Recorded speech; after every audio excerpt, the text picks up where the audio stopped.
What I might do, Jesse, if you give me a second, I just want to run up and grab my book. I thought it was here with me. It's actually not. So I'm just going to go get my Nelson book and I'll be back in like 10 seconds or so here. Of Is that course. okay? Of course. Yes, sir. Great. Thank you. I won't shame you. And I'm not sure how familiar you are with Canadian geography or any of You're those north things. of me. I remember that.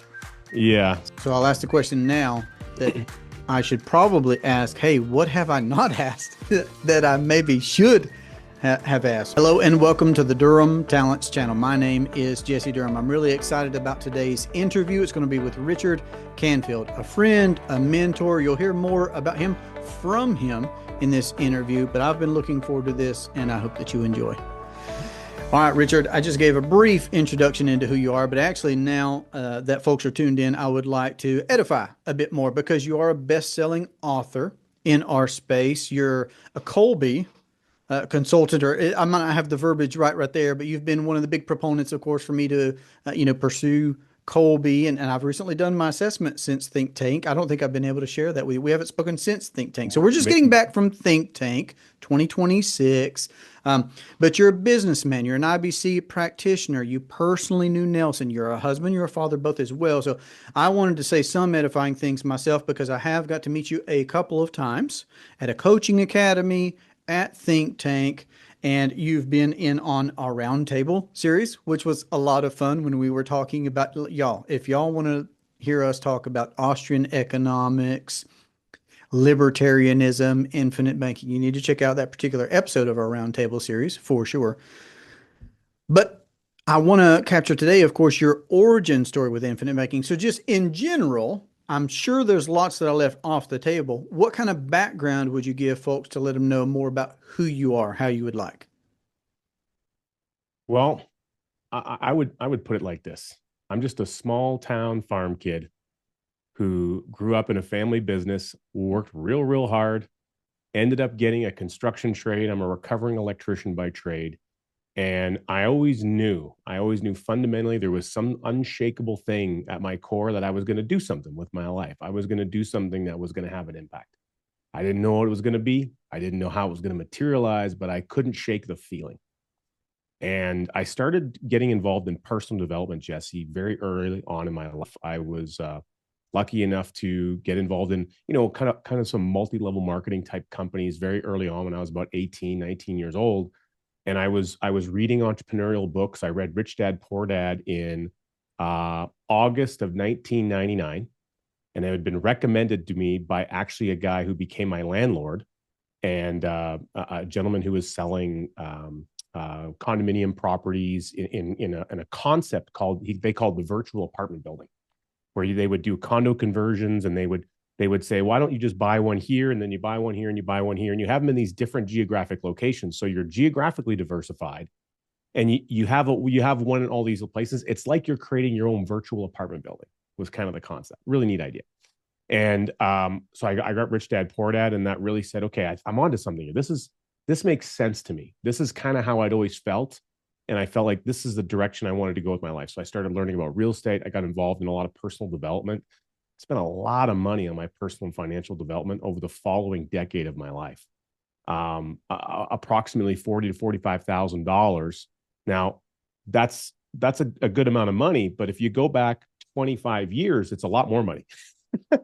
When you're 18 and 19 years old and you're spending that on your Visa and your MasterCard, that kind of stuff adds up quite a bit. And so I realized that I was ready to make investments in myself at an early stage. And through some of that work and that development and the people that I met and the network I started to build, I got really clear that I needed to help people understand that they could take control of their finances in a different way. I felt obligated that there was a way that I could help people somehow, that the thing that could make the biggest difference in most people's lives is if we could help them get more control, more autonomy, more peace of mind over their financial life at the you and me level, at the household level. And I think what really boiled it down was when we think about stress. Stress is Nelson Nash would say that stress is the number one cause of medical maladies. He told a story of doing that in a live seminar, and there's a well-trained heart surgeon in the meeting. He says, "Doctor, what degree does stress have on the human body and the challenges that we face?" And the doctor responds, "It all starts there." So the number one cause of most stress in the average household in North America is finances. It causes spouses to fight and to bicker, and it causes stress and tension in the youth and the kids as they grow up. And so they learn things to either rebel against or do the same as their parents around these money trends. And the conversation of the topic of money becomes uncomfortable and often frustrating and painful, to the point where they're going to be like an ostrich and they're going to shove their head in the sand, right? Or they're going to get their back up against the wall in that fight or flight kind of model when these topics come up. And so I saw this when I was young, and I realized that this is something that if we could figure out how to address this area, give people more confidence, and find a way to make it so that conversations and ideas and thoughts about money and independence about money wasn't difficult or complicated, and it could be fun and engaging. If we could change that game somehow, how much less stress would families have? How much more joy could be created? How much less medical challenges could exist? What's the ripple effect? What's the downstream ripple effect of making this kind of a positive impact on people's lives? And so I connected with that when I was around 19 years old, roughly in that phase. And I didn't know how I was going to do it. I thought it was going to be in the real estate track. I did go down that road for quite a while. But what I realized is, I'll circle back to the story. In 1999, we had sold a property that my parents and I and my siblings had purchased. It was an up-down duplex, suited house in Camrose, Alberta, small town Camrose, where I grew up. And this was before a big oil boom happened, so we were early in the market. We had all the challenges. At one point in time, we had guys renting the basement that were playing floor hockey, and they were body checking each other through drywall.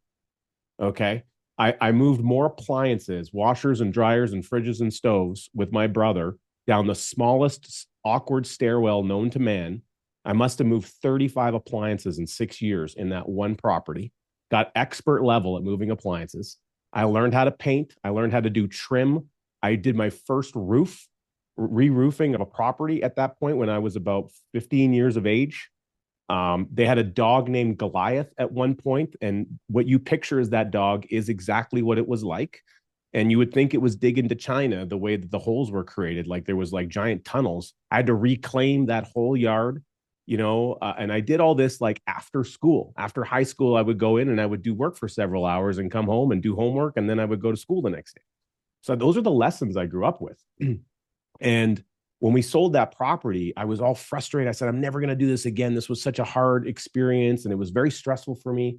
And then I learned that we could go and buy a property that was completely managed in this rental pool, and it wouldn't matter if we had tenants or not. We would still get paid, and I didn't have to do a darn thing, move an appliance or deal with a dog. And I'm like, this is great. I can have the benefits of real estate without all the heartaches. This is fantastic. And so I got rejuvenated in that idea that this was a path to wealth. Here's what happened, Jesse. I remember that we signed a contract, I believe it was in September or October of 1999.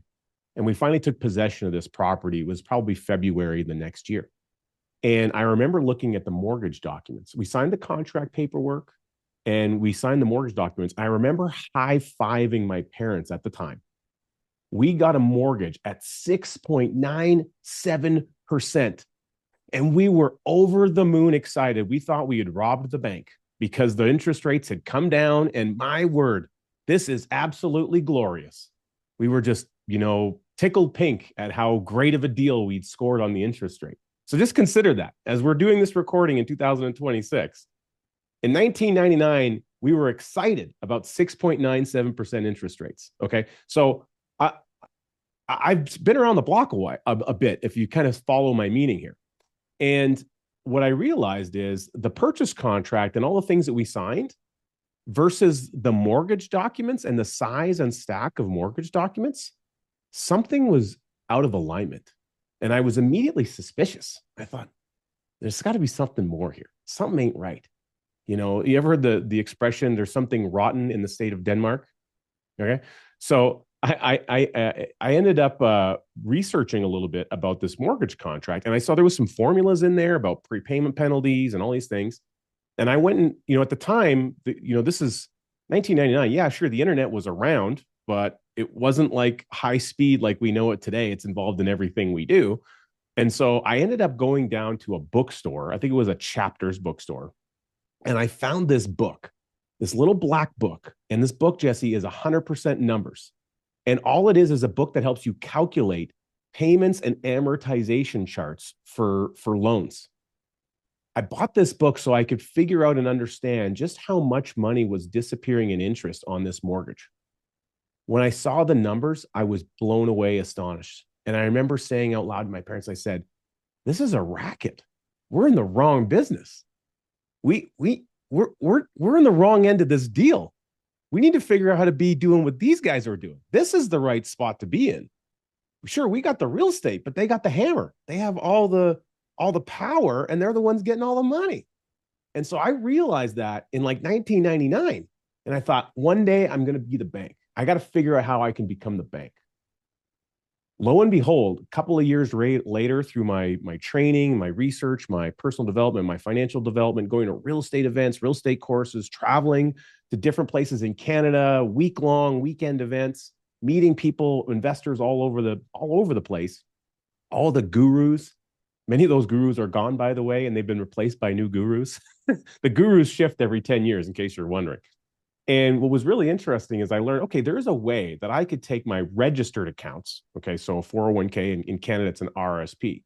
And I could lend that on first, second, and third mortgages. I wouldn't recommend those, by the way, but I could lend that money as long as the person I was lending it to was not connected to me by marriage or by blood.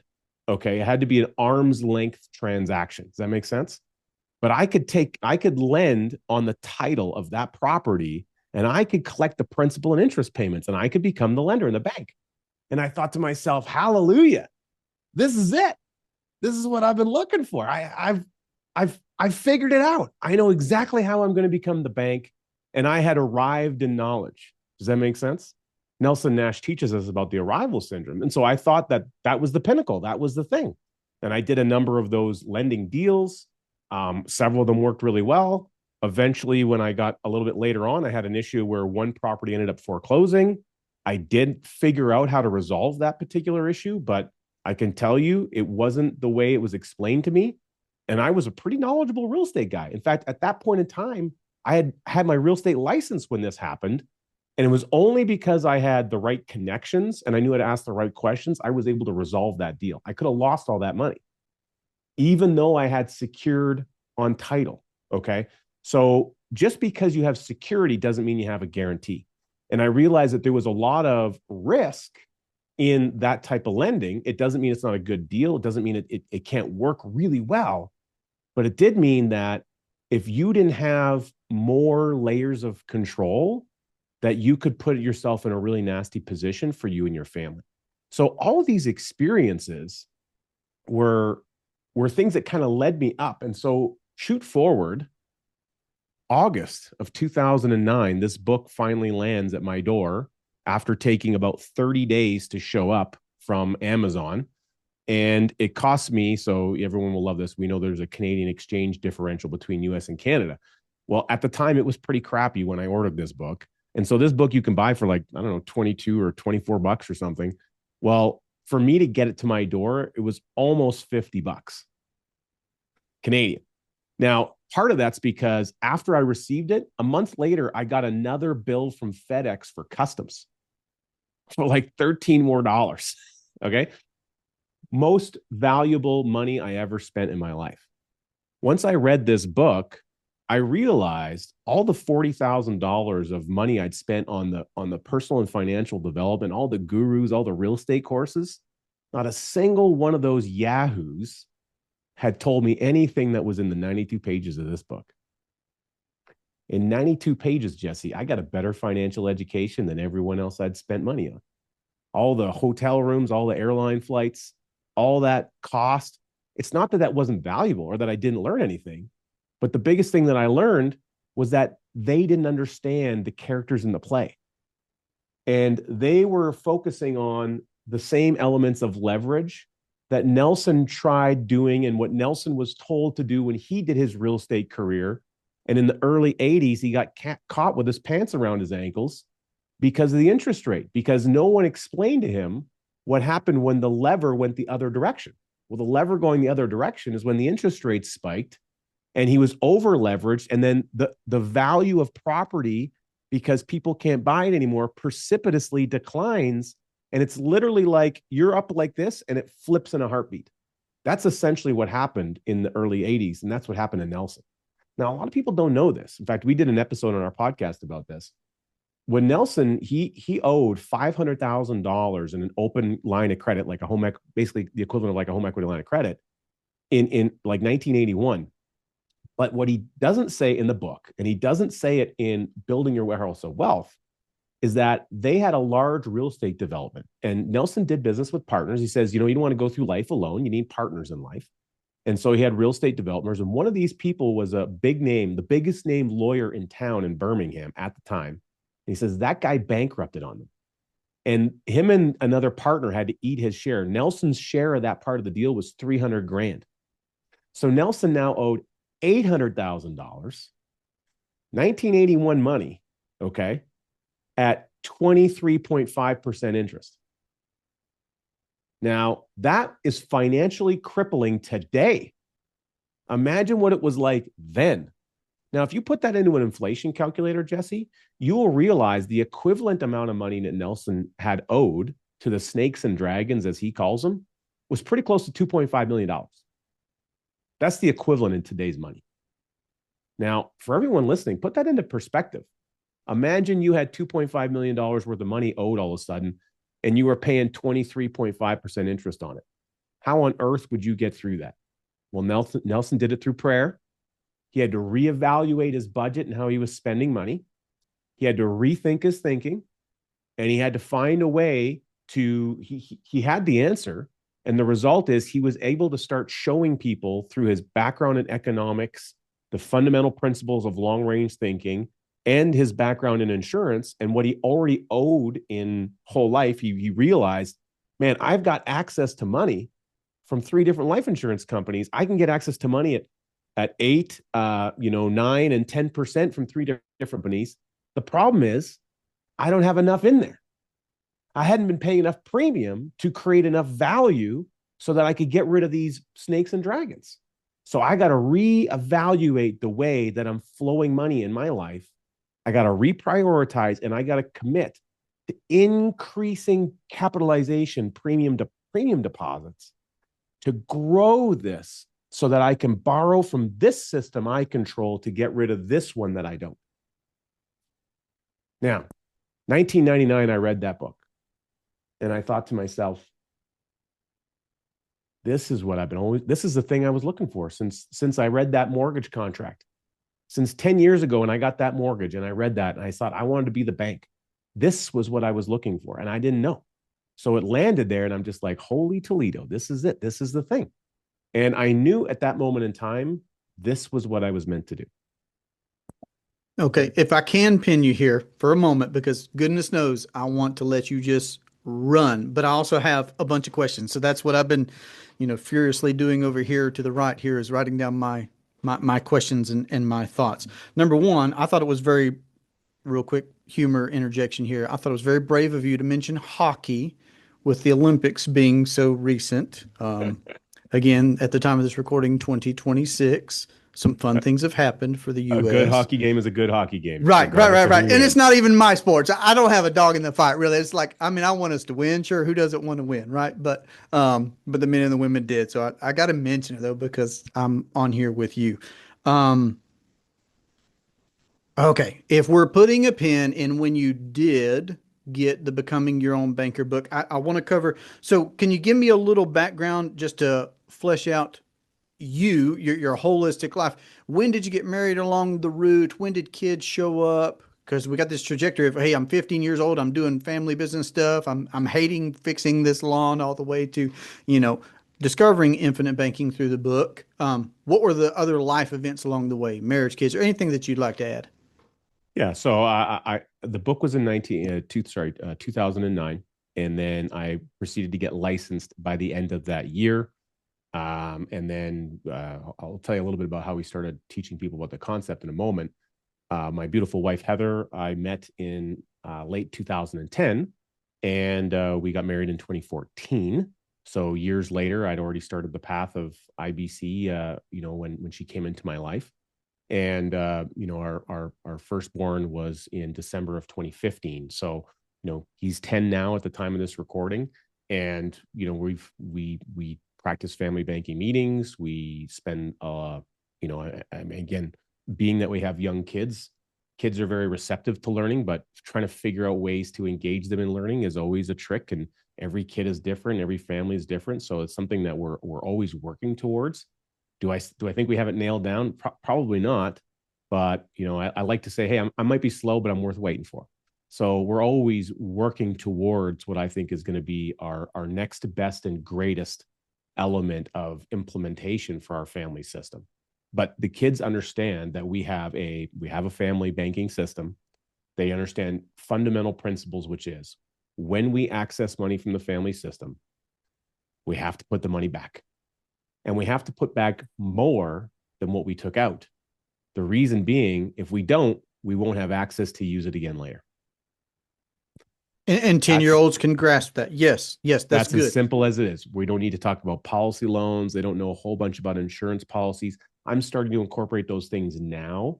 But prior to that, we haven't spent any time discussing those elements. They do know that Nelson is critically important. They see pictures come up on the TV screen of me with Nelson. I've got a picture of Nelson holding my son when he's 6 months old. Okay. My son had the pleasure to meet Nelson, though he doesn't remember that. I've got a great picture of it. They know this book. They know this book is important. This book shows up at our meetings. And I always point to Nelson on the back. I have pictures of Nelson in my office here. So they understand and they know the importance. And my daughter, she'll ask questions, she'll ask when I went to the think tank recently, and she knows, oh, she doesn't want me to go, of course, but I have to go, hon. It's important. This has to do with our family business. This has to do with the legacy and supporting the Nelson Nash Institute. So she understands these things are important. But do they know the full context of it? Not necessarily. Here's the other thing they know, Jesse. Each one of my kids has a signed copy of Nelson's book. Okay. They're not going to get that copy until they prove themselves worthy. And they also know that. So they understand that it's ready to go. They know that that's a very important item. It's one of the most important items in the house, and that they need to prove themselves ready to be able to receive it. So those are kind of planting seeds for a bigger future where I'm setting a clarifying precedent that they need to manage behavior in order to prove that worth. Do they have a checklist of what it's going to take to get there? Not yet. They don't know today, but there's going to be an exam I'm going to create that they're going to have to fill in an exam to prove that they understand core fundamental principles. I'm not just going to hand them the keys to something that is like a Ferrari and then say, here you go. Hope you figure it out. Like, we're going to go for some driving lessons first. And that's the kind of mindset that I'm looking at. And I'm also planting seeds with them that if they don't participate in the family system, they're not going to have the ability to keep doing that. And they don't know what that looks like yet. But I'm giving them these things to think on because I want to eventually hear what their thinking is.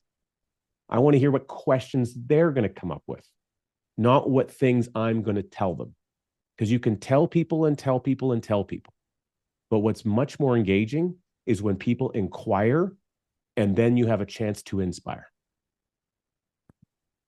Very cool. All right, so I'm glad that I asked that question for a few reasons. I've written down probably 2, 3 ideas that are, I feel like, useful looking forward at more projects, say, that the Roundtable series will take on, because people do come to the infinite banking concept from different come froms.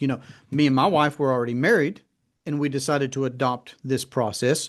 Whereas here you are a few years along the way, then you get married, then you have. So I think when you get a group of people together like that from these different perspectives, we can really field a lot of cool and fun stuff for the benefit of other people that are vetting the concept for themselves, wherever they happen to be in life.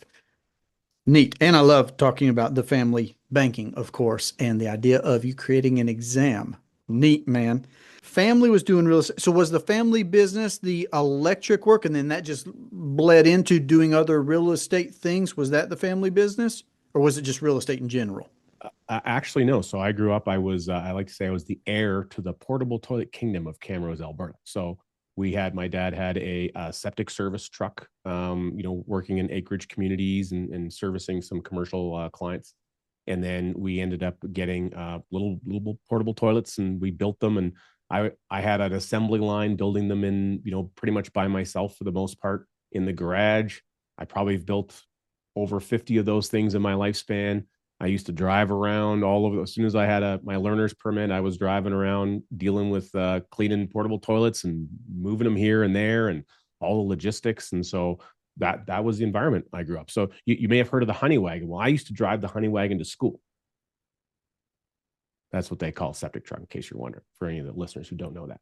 Oh no, you're definitely saying plenty of things, even if it's the same word, but just pronouncing it different, like garage just a second ago. But honey wagon, no, that's a new one to me too. So it probably is to other people as well. Or Yeah. yeah, you mentioned Toledo earlier. I'm like, Toledo, Spain? What are we talking about here? Okay. So Um, that was the family business, and when I left that, I started my electrical career immediately. Literally within 30 days of leaving high school, essentially, and I became a journeyman electrician. I believe, I don't know, 2001, something like that. And so I did that for approximately 10 years. And when I left that career, my final day I was an electrician was February 6th of 2008. And so at the time of this recording, I'm now 18 years permanently unemployable. And so I celebrated an anniversary recently, actually at Think Tank. Pretty much going to Think Tank is when I celebrated my 18th anniversary being out of the trade. It was a great trade. I loved it. And I met a lot of great people along the way. But what I realized is in the environment I was in, I started doing job site seminars to teach people how they could do things with their registered accounts and to help them understand, like, did you know that you could put this in real estate? Did you know that you could do this? Did you know that you could do this? Did you know that if you borrowed money from this, you could write the interest off? Like, people didn't know anything. And the stuff I was learning from all the course and the things I'd been working on up to that point in my life, I was passing it forward. I was trying to convey it to people. And so I would literally get, a bunch of job trailers together. Say, okay, everybody, I'm going to do something at lunch, get everybody into this trailer. I would go print some things off because I was a foreman, so I could have the run of a printer. And I would say, hey, look, the company is going to give you free money, for your match or whatever. In this case, it wasn't a match. It was like literally they would just give it to you. But all you had to do was sign up for it. The problem is they wouldn't do it automatically, and it didn't kick in for 6 months. So if I had an apprentice or a new guy on our crew, and I found out how long you've been here for, oh, I've been here for this long. Well, did you get this and this set up? And they said, no. I said, grab your tools, come with me, get in the truck. I would take them down to HR and we would get them set up right on the spot because it was literally free money. You didn't even have to match it. So, why on earth? They're not going to tell you to come and do it. You have to take responsibility to do it. So I would kick people, proverbially in the nuts and say, let's go. Like, you need to take responsibility of this. And I would literally pull them off a job site and I would take them down and get them set up to get started on those accounts immediately. That's how much I cared about getting people to move ahead financially. Gotcha. Yeah, your God-given abilities were showing up. You weren't just, you said earlier, like ostrich head in the sand, and people that are supposed to be doing whatever it is that they're supposed to be doing, and it's their passion. Beethoven probably didn't have much passion for chemistry, right? He was doing what he was supposed to be doing. So that's obviously your innate God-given gifts just showing up, doing job site seminars. Very cool. All right. I really want to know what happened between your ears. What happened in your life? You say you were turned on to personal development. You mentioned MLM. I have some network marketing background myself. I was in the travel space between being a school teacher and now being an authorized practitioner and helping folks with the IBC. So I'm very intrigued by that. So I would love to know more about, you know, what happened in your brain. What did you see? What did you hear? What provoked you? Um, what other books maybe? But I don't know, just anything from that point in time, because I feel like most people are just doing whatever they're doing, Richard, their career, their family business, whatever, and they do have the blinders on, but not in a good way. Right. Mhm. There are times I feel like where it's good to have the blinders on, be focused on something, knock it out, etc. But in general, I think having a wide view is helpful. But I feel like for me, 2015, when I was exposed to entrepreneurship, Rich Dad, Poor Dad, becoming your own banker, that was my Renaissance year. I feel like that's when my blinders came off. So I'm just really Mhm. curious about what happened in your brain, what happened in your life to where you became open minded to, oh, I should be reading books. Oh, I should be spending money on sitting somewhere and listening to other people, stuff like that. There's a couple of things. So with the book Rich Dad Poor Dad, but that was a key element. And the gentleman who basically told me to go get that book, he actually hosted the first cash flow game that I attended, which was maybe 6 months later. And so I got to play the game, and then I went to a few more events and played the game. At the time, if you wanted to buy that game, it was like $325. Well, I ended up getting my game by going and doing some electrical work in that guy's basement for his home office. And he said, well, how do you want compensation? I said, I want a game. That's my compensation. And I picked his brain when I was there, and we had a good time. And I wired up a few plugs for his house, that sort of thing. Well, shooting forward, the reason the cash flow game is a valuable game is because we learn best through experience and through simulation. Have you ever heard of the cone of learning before? I have, but it's nothing that I could reframe out loud. No problem. I used to show this in our live events. We would run infinite banking boot camps and a number of events. So speaking to small groups of people, large groups of people. And so the cone of learning is just an inverted triangle. Think of it as like an upside down pyramid.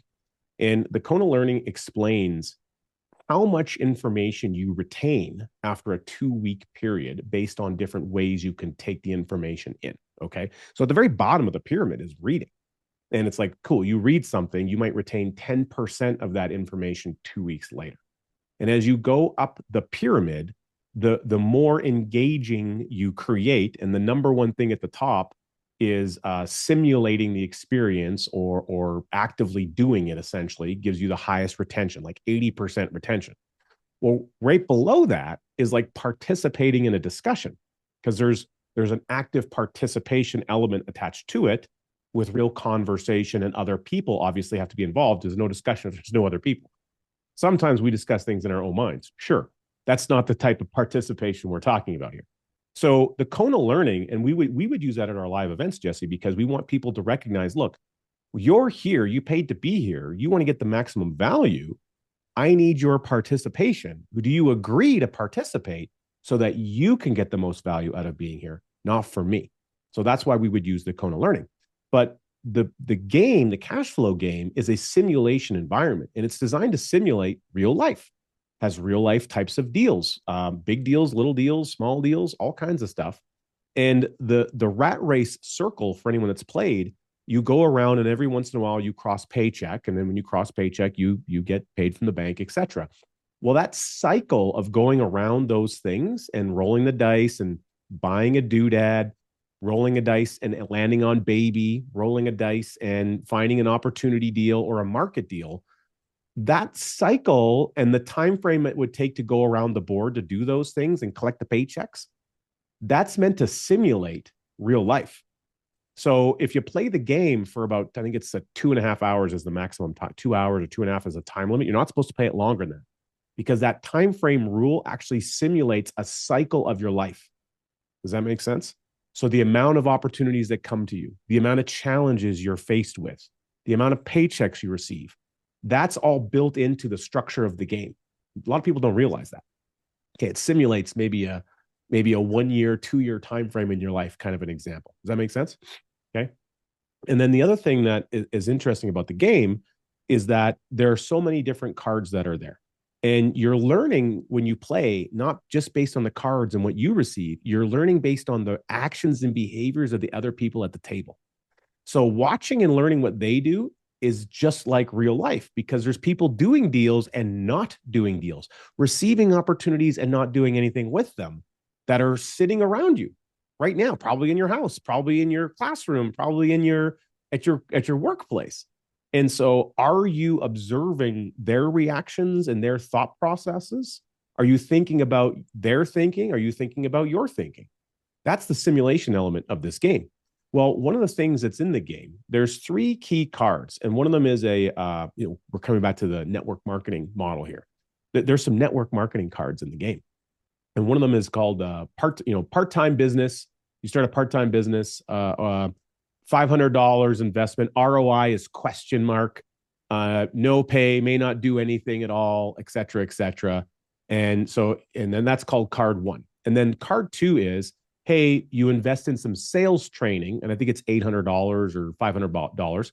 You take a sales course to learn some sales skills. If you have card one, increase passive income by $200 a month. But if you don't have card one, you can't do anything. However, you might not get card one first. You might get card two. And you might say, okay, well, this doesn't do anything for me. I can pay $500 for sales skills, but I don't get any passive income because I don't have card one. So do I do it or not do it? Does that make sense? So a lot of people wouldn't pay for that card.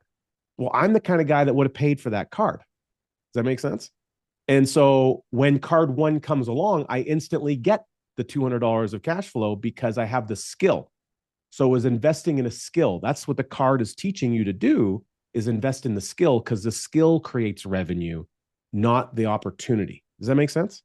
Okay. Yes. And then there's a third card. And the third card is, I understand the power of networks. Because you realize the power of networks and you align or connect with a network, if you have card one and if you have card two, increase your passive income by $5,000 a month or some ludicrous number. Those three cards alone could get you out of the rat race. Okay. And you could get card three and keep it and have the network, but not have the other two cards. And so what's the teaching point? The lesson is that an opportunity is just an opportunity.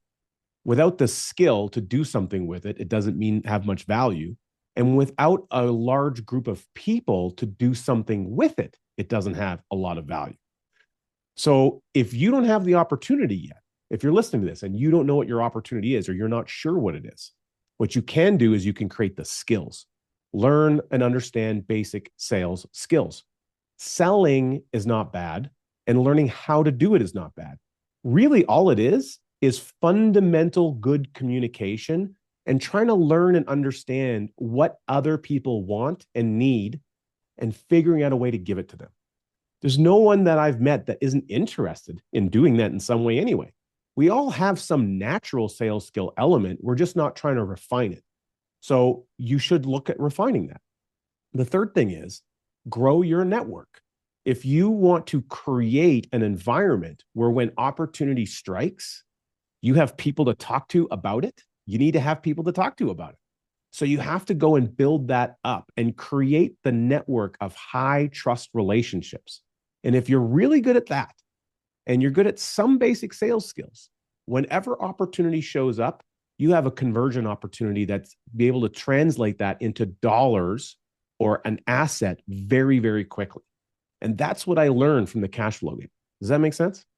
I love it. I would encourage anybody who, like me or you, that have been maybe exposed to, and if you haven't, for sure, go read Rich Dad, Poor Dad. But I followed up on the cash flow quadrants, on Rich Dad's Guide to Investing. And we know that life insurance isn't investing, but he's covering a broad array of information in that third book of his.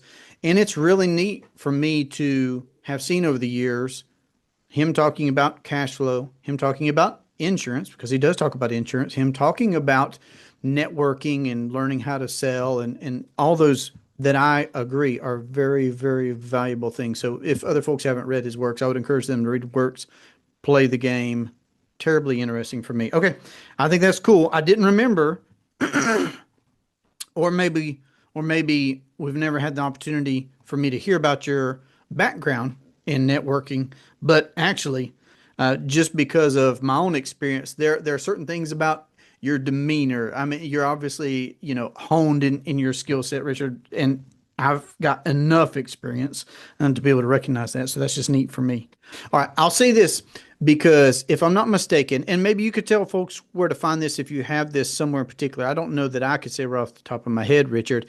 Have I not heard you make examples between, just because you've talked about real estate so much as well in your background there, have I not heard you make an example, and maybe it's not available to the general public? Tell me, between, and this is something I'm doing right now currently, actually, as well, is making some comparisons between the advantages that folks look for with real estate, just for Mhm. example, and the potential cons to real estate, in contrast with whole life insurance that's been properly structured without even necessarily taking infinite banking into the equation, but just properly structured whole life and its advantages and its potential cons, as it were.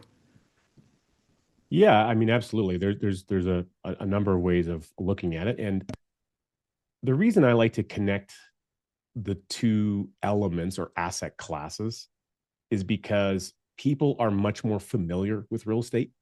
We all know it because we can, go touch the wall. We know there's a physical presence there. And when we think of real estate, we know that fundamentally it has value. Now, those values go up and down. Sometimes economic changes, local, municipal, federal, state rules can manipulate that kind of stuff. Interest rates can manipulate it. But in general, we know that people need one of the basic human needs is shelter. So housing is a critical component of our life. And when we think about a house, we think, oh, that's a structure that makes me feel safe. I can feel at home. I know I could be protected from the outside elements. So it brings up these emotional feelings within people about the value of a piece of real estate because we often equate it to our own home. Does that make sense?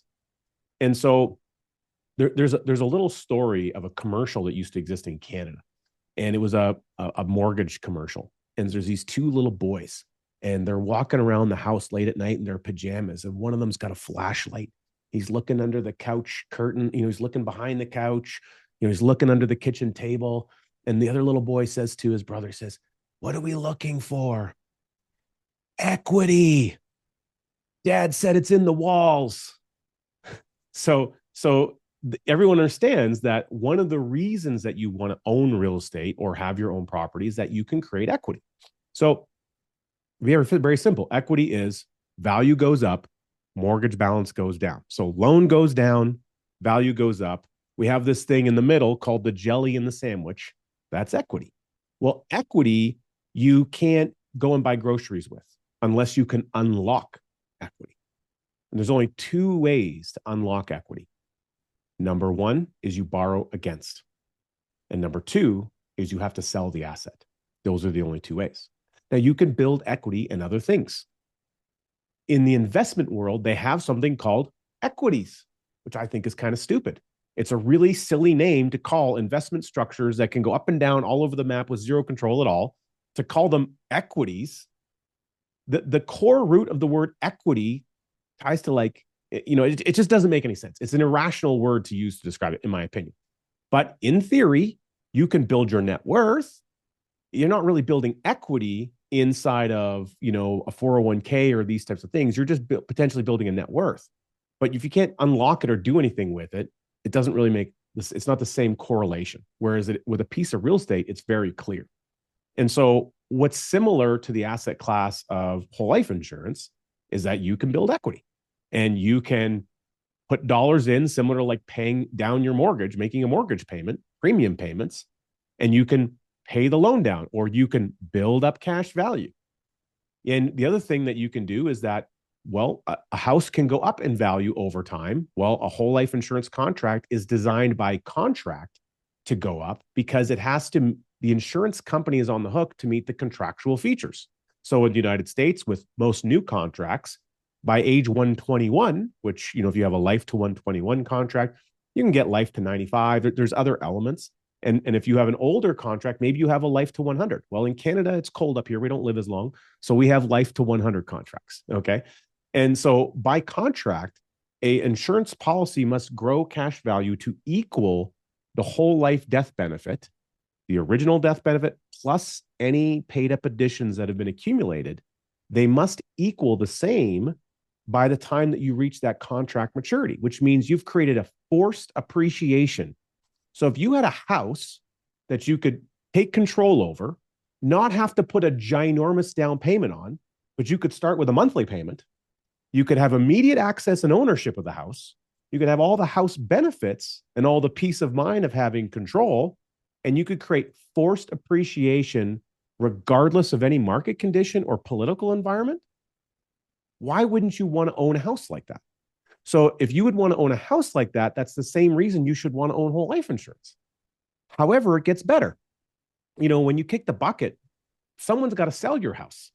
And sometimes they're not selling in a positive market. And then they got to pay real estate fees. They got to pay payout penalties. They got to pay extra mortgage interest. They got to pay, any number of other things in order to do that. All right. Legal fees. Well, when you kick the bucket and you have life insurance, you don't have to pay any of that stuff. You get the best maximum value at a tax-free basis landing to the people you love most. And it happens in a very short time frame. So you have two asset classes that have a lot of similarities, but where the differences are exponential. And understanding where the similarities live and where the differences are, to be able to look at them in a little bit of a different light, I think is really telling for the average person when they can see it through that lens. Yes. Thank you for going through that. I don't think that I asked it well in trying to recollect what I'd heard you say about it before, but I know that it's very helpful to people. I know that I'd probably been doing infinite banking, Richard, for 4, 5, 6, maybe 7 years, several years, when I heard you talk about that comparison one time. And even more things clicked for me. I was like, oh yeah, appreciation, leverage, guarantees, control. Just you start seeing all these things because it's with something common that people do understand, like real estate. So you put that really well. You ran with it, even though I poorly set it up for you. I'll give you and your listeners a real story of way to look at this if it's helpful. Imagine for a moment. So wherever you are listening to this, if you're driving, keep your eyes open. If you're not driving, close your eyes and use your brain to imagine. Okay. Imagine you own 45 pieces of investment real estate, 45 rental properties. Every single one of them, all 45 are 100% paid for. There's zero debt. Every single one of them, you can access 90% of every dollar of equity on the appraised value. And you can request it and have it delivered to your bank account within about 10 business days or less. Okay. You don't need to go to a bank, seek an approval, use a line of credit. You have immediate access. 45 properties fully paid for. Okay. Now you kick the bucket. 17 of those properties are instantly sold on the market for their top maximum appraised value. It happens in a nanosecond. And within 30 to 40 days, that money is passed tax-free to the people you've pre-chosen that you love and care about the most. You still have 28 assets. You still have 28 properties that the family now owns and controls. They continue to grow in value every day. And if they need more capital, they can access 90% with no questions asked. Now, is that possible and feasible in a piece of real estate, Jesse? No, not even close. But this is a real life story because this is Nelson Nash's story. Nelson Nash, at one time, he had 49 policies. He had a couple of death claims. He passed a couple away. And when he passed, he had 45 contracts under his control. 17 of those were on his life. 17 death benefit checks were cut when Nelson passed away. 28 remaining policies transferred to next gen, to next owners automatically. That is the power of owning and controlling an asset that can span generations. Doing that with a piece of real estate and trying to do that without a tax consequence or without capital gains or without messy having to sell it.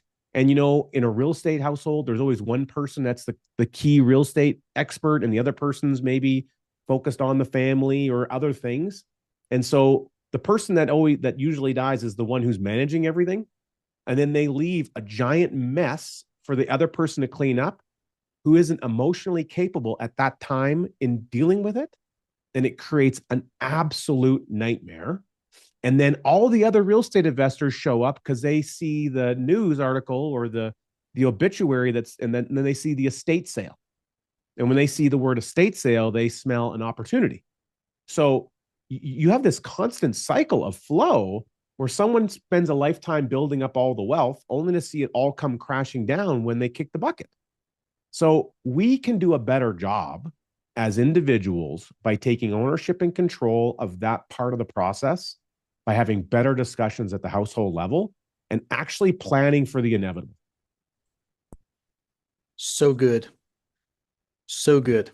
Yep. The difference in types of private property can make a big, big difference for all those reasons. I just had a great first phone call with a couple who are grandparents in Georgia before getting on with you for our conversation today. And we got to talk on a bunch of those things, right? Because they've got a place.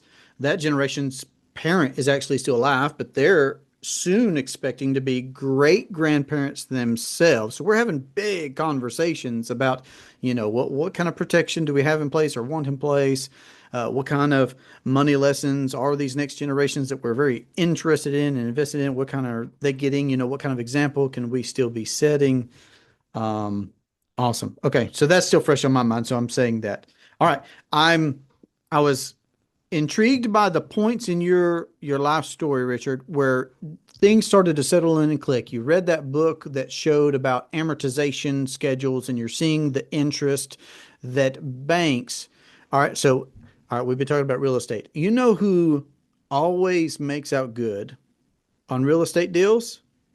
The banks. All right. Like there's the buyer, there's the seller, maybe there's an agent involved, the contractor, the subcontractors. There's lots of people involved on every single real estate deal, no matter how big or small it is. But who really has control, who really has the profitability over the action that's taking place? All right. So you realize that. Then it sounded to me like you were able to do something with that knowledge because of qualified plans and how they were able to be used. There were limitations there. I think that most people will come to a point in life where they realize they do need access to capital for either an obstacle or an opportunity. Like we were talking about the cash flow. You were describing the cash flow game just a minute ago. Obstacles and opportunities both present themselves. Oh, there's this financial hardship or whatever, right? Or there's something's new, something's changed that's going to cost more. There's an expense, there's something. But there's also this opportunity. People realize that at different times, and you and I have conversations with those folks. They applied for a loan with the bank turned them down, and it fired them up, and they got open-minded, and then they started looking into what's possible out there. So, and a lot of those people as well along the way have tried different things, whether it's getting a home equity line of credit or whether it's borrowing whatever the government will allow them to do from their 401k or whatever, program or plan it is that they're using. But that was still a level up in what you'd been able to do so far. So I'm just reminding everybody that you mentioned that. I think that's important because it shows your open-mindedness, and that's such an important. I mean, I would say it's a requisite for somebody to consider infinite banking again, as well as having some open-mindedness. And I can't remember where it was in your journey where you actually even mentioned the word arrival syndrome. Maybe that was it. Maybe that was it when you were exposed to that and you're like, oh, but I could be leveraging this and doing real estate at a higher level because of that, right? I could be the bank. I could lend money on mortgages. This is amazing. This is everything I ever wanted and needed. If all I did was this for the rest of my life, I'm set. So you learned until about I almost leverage. lost it on one of those deals. Right. Well, so that goes back to leverage, right? You learned a new way to leverage, and it actually did improve things for you while things are good. But things can be bad, things that are Yes. outside of our control, whether somebody defaults on something or we get caught in a bad deal, like you described Nelson's own personal experience. Great. Okay. I think we're up to date. Tell me about 2009 then. How did you get introduced to becoming your own baker? How did you actually have it, come across your desk, as they say? Yeah. So approximately a little over a year prior to that, I had attended a real estate event and met some people there. The result of that is I had a follow-up meeting with someone. and they were showcasing a software platform that would teach people how to fundamentally, partly due to behavioral elements, how you could make subtle changes, and how just moderate changes in, say, a little pay increase, a little adjustment here and there, you could strategically pay off and eliminate your debts in a much faster time frame.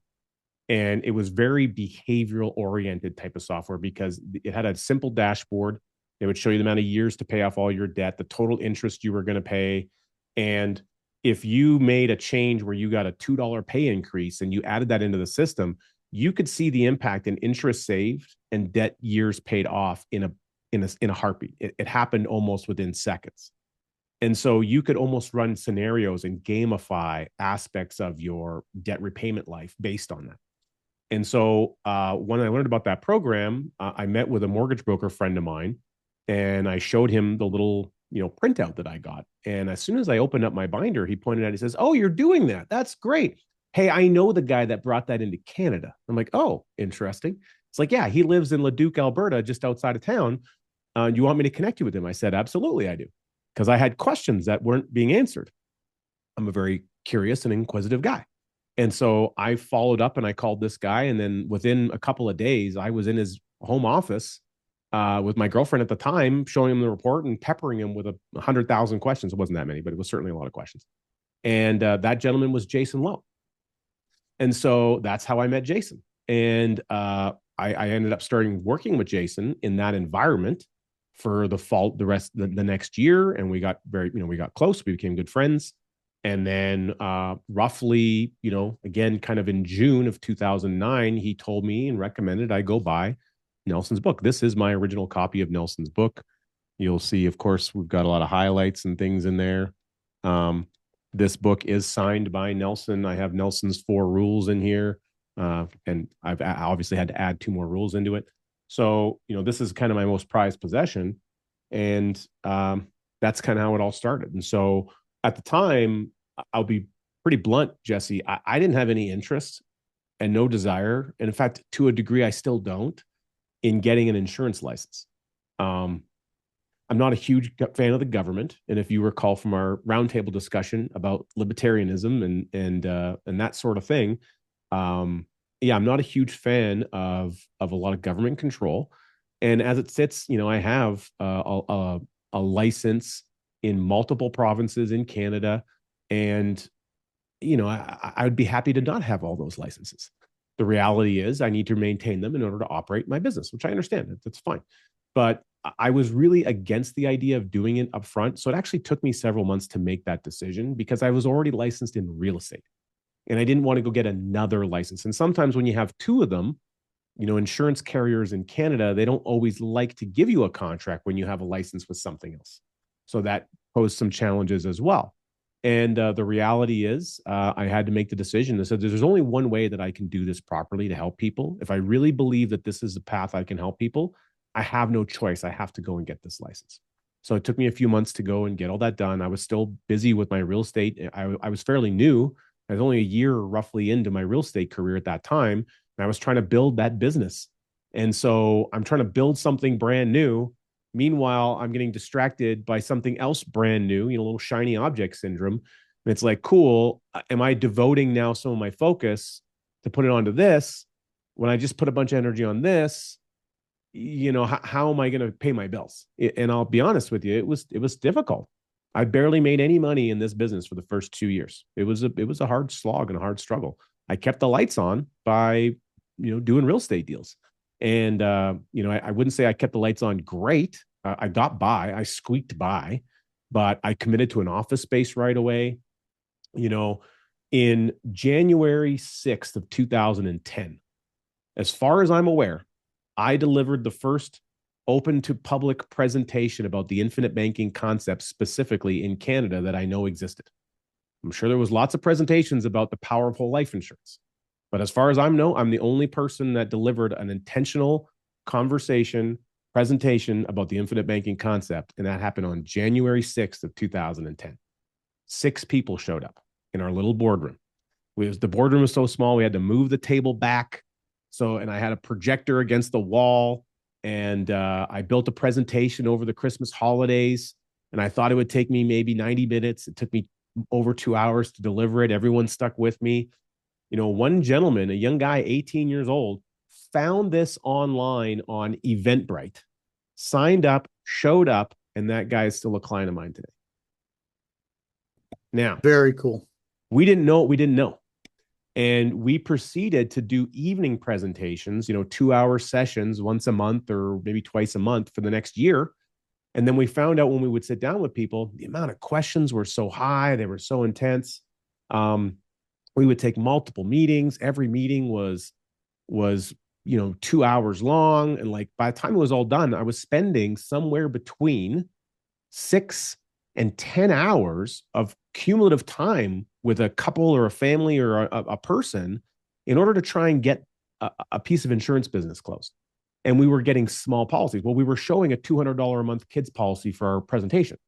So I said, that's not working. So let's go show a bigger one. Let's show a $10,000 policy. We'll use this one client of mine as an example. And then we started getting bigger cases. But the amount of time we would spend with people, and because you would have 2 weeks or 3 weeks or a month in between meetings to try to line your meetings up, and you had to go back and start over with some of that education, if that makes any sense. And so we kept beating our head against the wall. And I said, look, we need to develop a course. So we came up with the idea. I did a real estate event I was invited to speak at. I had about 75 people there. I thought I was given an hour. He said I only had 30 minutes. I negotiated 45, and I delivered a presentation. And then out of that, I sold a course that didn't exist. And, we had 6 people attend that first course, which was in January of 2011. And it was built over 4 weeks. It was 4 Saturdays. It was really hard to get people to commit. We did that a number of times. We went through several iterations. We eventually did it, 4 evening sessions on a Wednesday. Then we tried it a couple of different ways. Eventually, we got down to a Friday evening, all day Saturday. Coincidentally, we had got to that stage right before I met Nelson the first time.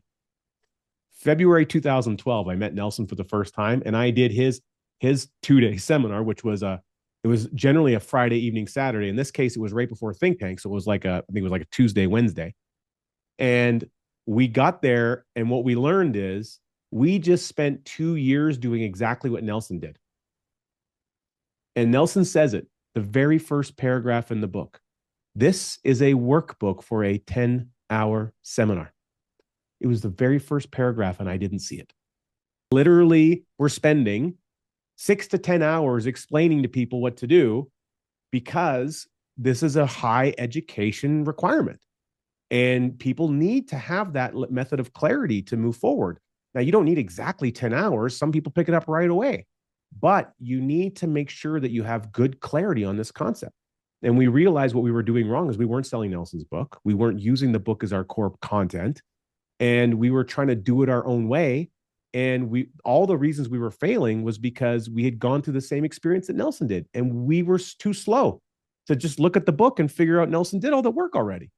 And so the moment we came back, we immediately changed everything and we restructured our whole course around Nelson's book. And we made sure everyone with their ticket got a copy of the book, and we spent time in the book. And guess what happened to our quality of cases and the quality of clients and the engagement? Everything went up and all got better. Yeah. Yeah. Like I said, even that call that I just got off of with that couple in Georgia, it's a different beginning conversation when they show up. And yes, they've seen a video presentation that I have on my channel and probably watched a few other videos. But when they've already gone to, infinitebanking.org and they've been listening to folks' interviews there, and they've got the Becoming Your Own Banker book and they've read that, and then they get on my calendar, completely different conversation than, mine and your probably beginning, what you just described, what it was like getting started. When we could have just paid more attention to what Nelson did, all those years that he put into refining the process of bringing the concept to people. Okay, so it sounds like you either simultaneously or in rapid succession both decided to implement the concept personally for yourself and to professionally bring the concept to people. So if I could pinpoint you down on when you read the book, I love hearing from folks what went through your mind when you first read Becoming Your Own Baker that you loved? What maybe did you see that you questioned immediately? Oh, that part can't be right. Or what did you have to work through that you read from the book, or any conversations that you had around what you read? My first reaction was actually anger, and anger was because no one had told me. No one of all that money, all the gurus, all the courses I told you about, no one had given me this information. That bothered me. It frustrated me because I asked a lot of questions. I thought I knew a lot of people. I thought I knew really smart people. And I thought if someone knew this, they would have indicated to me. I was also irritated and frustrated because prior to that, going several years before, I had a foray into the insurance realm with a company. It has an acronym of three letters. Those three letters shifted when I started, but anyway, I won't get in. I'll just say one of them starts with a W. And when I was with training with that organization, I actually went to write the insurance exam.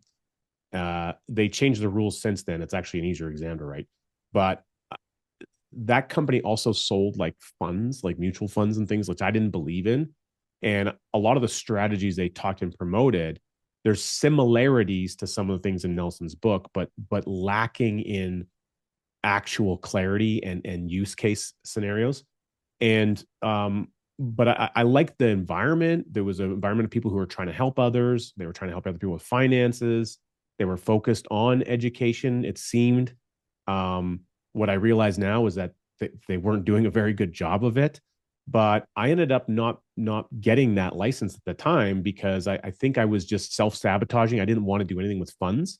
And I moving forward years later, when I got this book and it had to do with insurance, I'd kind of written off the insurance part of my life at that point, and I was now like having to come back into it. So it was like, oh my god, not this again. But here's this thing that was really interesting.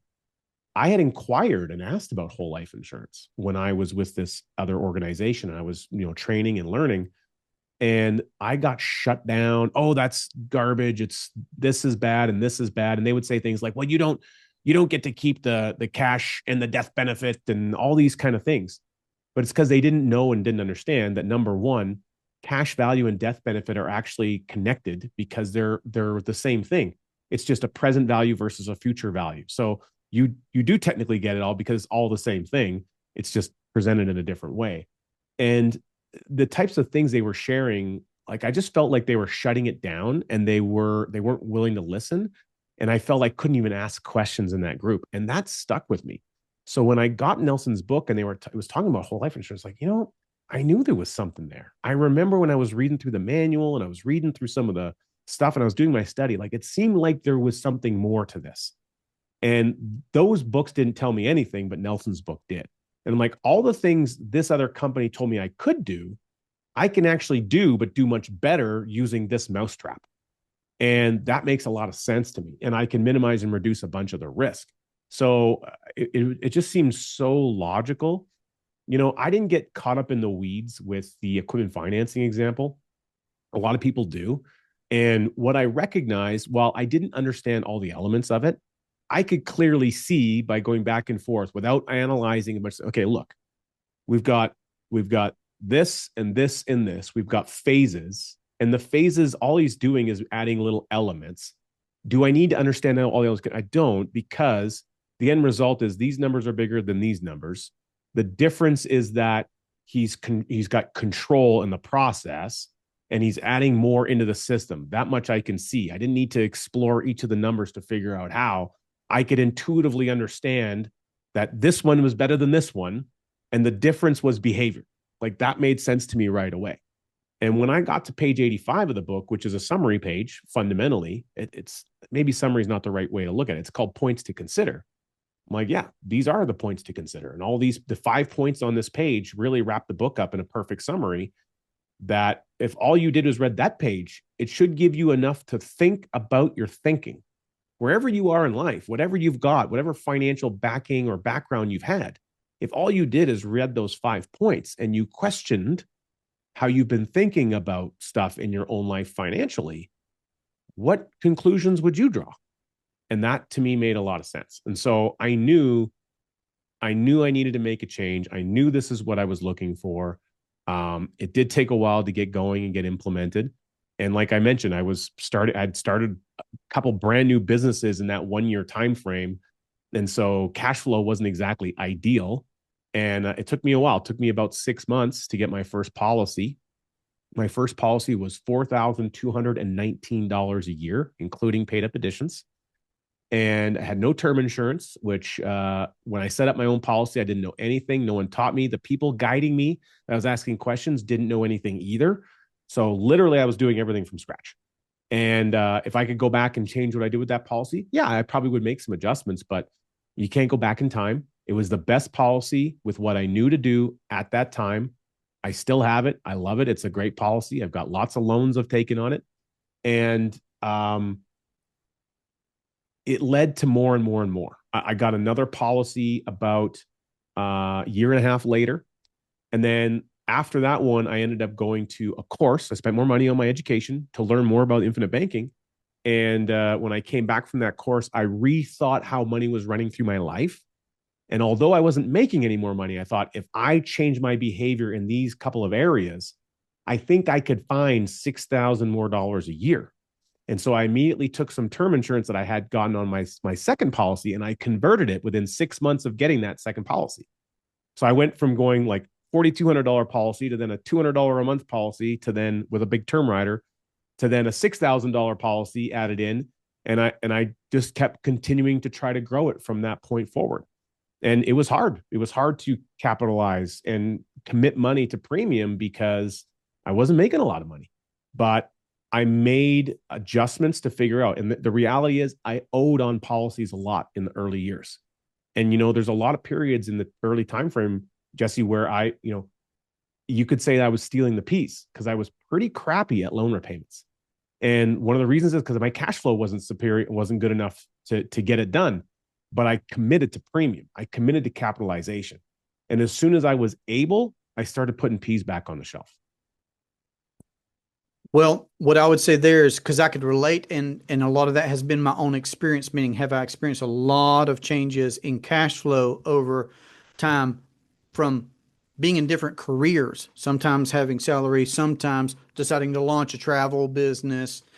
Cash flows have certainly changed for me, but policies have always been, since I implemented infinite banking, the priority. And I have at least always prioritized the premium, say that's where my money goes first. This private system of ours and infinite banking done inefficiently is still so much more superior to conventional finance. There's just so much grace because of the control that you have, even if you're not in a position to be able to, I would say that there are certainly situations where you wouldn't necessarily say it's stealing the peas. It's just you've got a longer time frame in your mind or in your plans and in accordance with your goals and cash flows of repaying, of restocking the shelves, right? But once you make that mental change, it's such a paradigm shift. I'll just use the word from the book. It's such a paradigm shift of, oh, well, first things first, we're paying premiums. Because I started with what was for me a significant premium. And then I did experience job changes and growing family and so many things that happened along the way. But with that still being our true north of, but we're paying premiums. That's the financial cash flow priority first. You said something that made me want to ask a question. Oh man, what was my question? I was relating so much to him. I'm like, man, I know what that's like. I know what that's like. I know what that's like. I've experienced that. Okay, so you told me some of the things that stuck out to you when you read the book, what you got angry about, what you got right away. It'll come to me in like 5 seconds. My gracious. Oh, well, I'll ask this while I think about it. And say what you want here, Richard. What have you used policies for in your own life? Oh, well, lots of things. I mean, we certainly use them for a ton of things. Um, One example I've told a number of times has to do with artificial turf. And now we just recently had a move. I was sharing with you before we hit record. I'm about 30 days into a new house that we purchased here, and I've moved my family from one side of the Rocky Mountains to back to the other to my homeland of Alberta, the free and hopefully soon to be free and prosperous Alberta, Canada. Maybe it will no longer be Alberta, Canada. It'll just be Alberta, to be determined. Anyhow, and so what what's interesting about that is obviously there's a lot of costs associated with all that activity. But prior to that, our previous house, we had, we had a south facing backyard. It gets really hot in Chilliwack where we were living in the summer, and, grass turns into straw, and you have to water it, but if they have water restrictions, like you can't maintain keeping it green. And so it gets really uncomfortable even just to walk on it. If it literally, like, imagine you're walking in a fresh cut straw field. That's kind of what it feels like. And so the other part is that there's a huge rain season. And so if you have a dog and you send the dog out in the rain and it's like that, well, they just bring mud everywhere and you're constantly cleaning. It's a huge mess. And like literally your whole life becomes wrapped around this yard that you spend a lot of time in, but then it also is creating a lot of challenges. And so, hey, we spent almost $12,000 on artificial turf. And that was all from a policy loan. And the moment it was done, our life changed drastically. We had a huge increase in our improvement of quality of life because, number one, our yard wasn't saturated in water and like squishy, like you would sink into it for 4 months out of the year in the rain season. And it was green all year round. The kids could play on it. It was easier to clean up after the dog, for everything all across the board. And then also what came of it is that I was able to teach a powerful lesson about like hard labor and work and value of money with my kids, because I had the kids watch the crew doing all the work, and it was hot and sweaty, and we had to wheelbarrow everything in. They had to take out, they got to take 4 or 5 inches out of everything. It was all wheelbarrowed out, bringing in crush, packing it all down, like all the work. They were there for 3.5, 4 days, 12-hour days, just working like real hard labor. And I had the kids watch, and we talked about it. I said, look, we could have done this ourselves and probably saved money. We might have been able to do it for half the amount of money.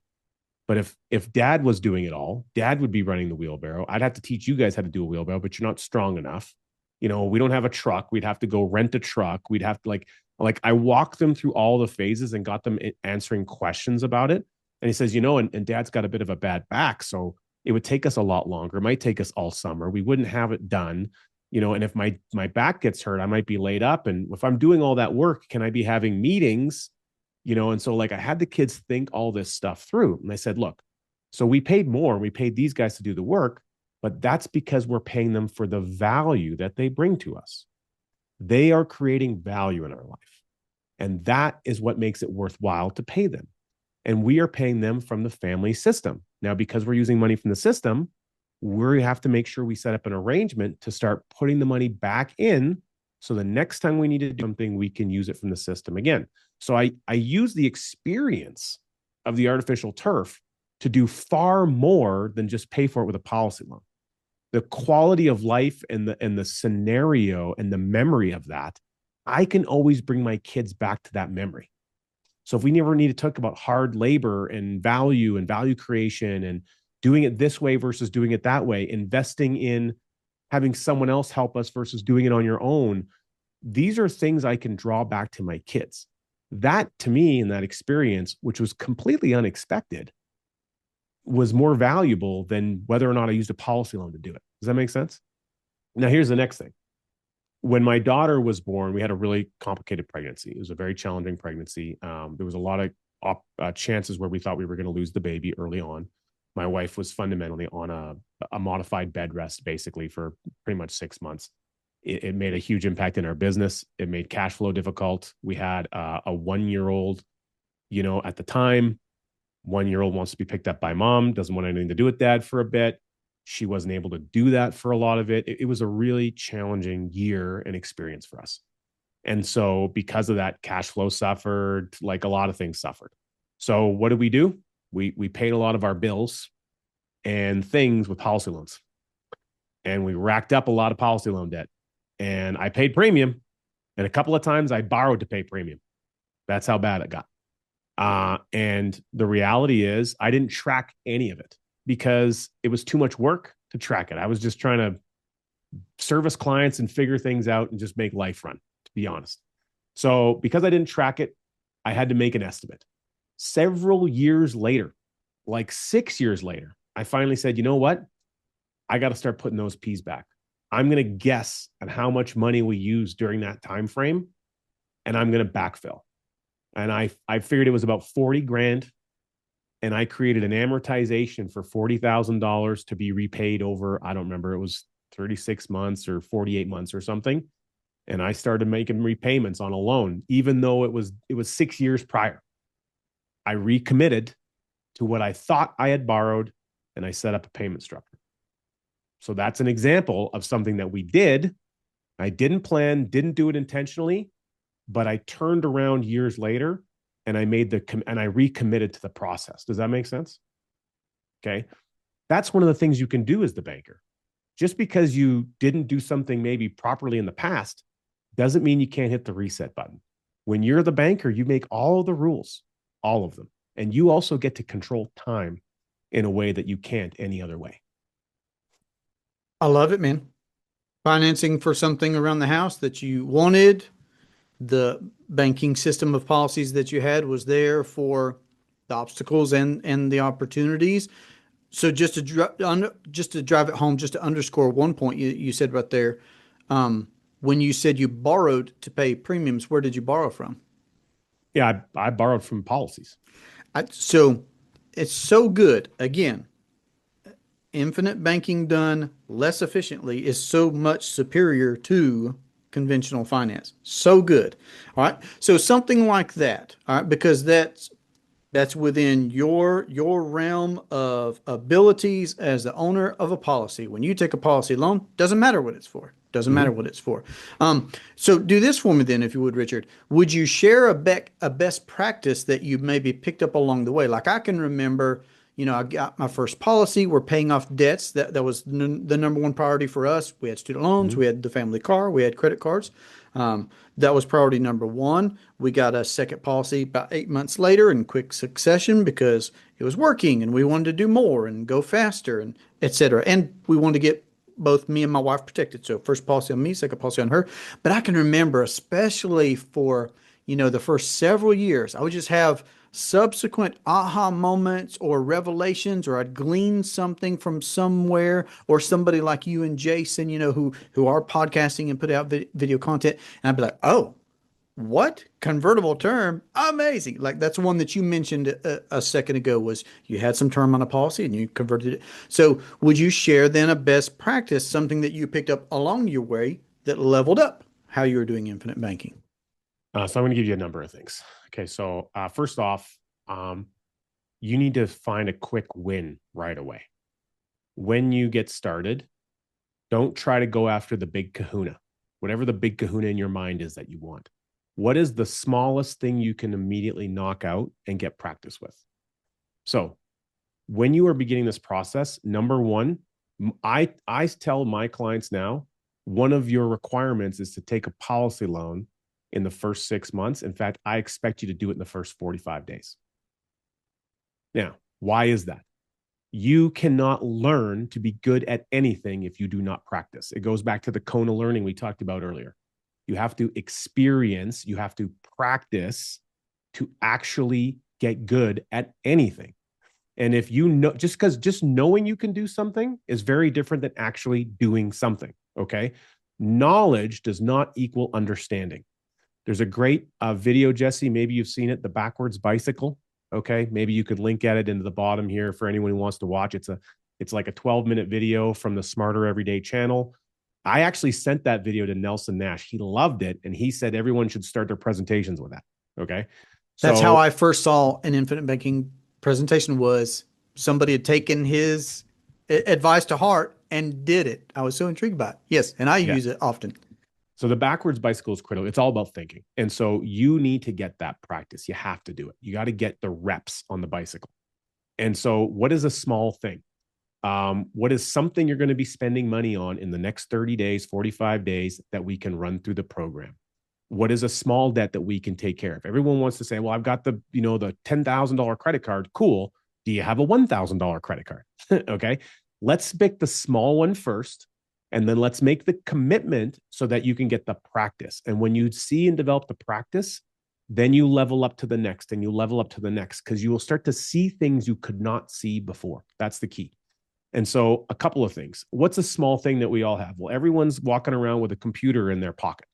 Okay. Well, if you want to go buy one of these and just pay cash for them right now, you want the newest iPhone or Android phone or whatever, It's got the fancy camera and everything. I mean, you're looking at $1,000, give or take, for one of these devices. It's a full-on computer in your pocket. You use it for everything every day.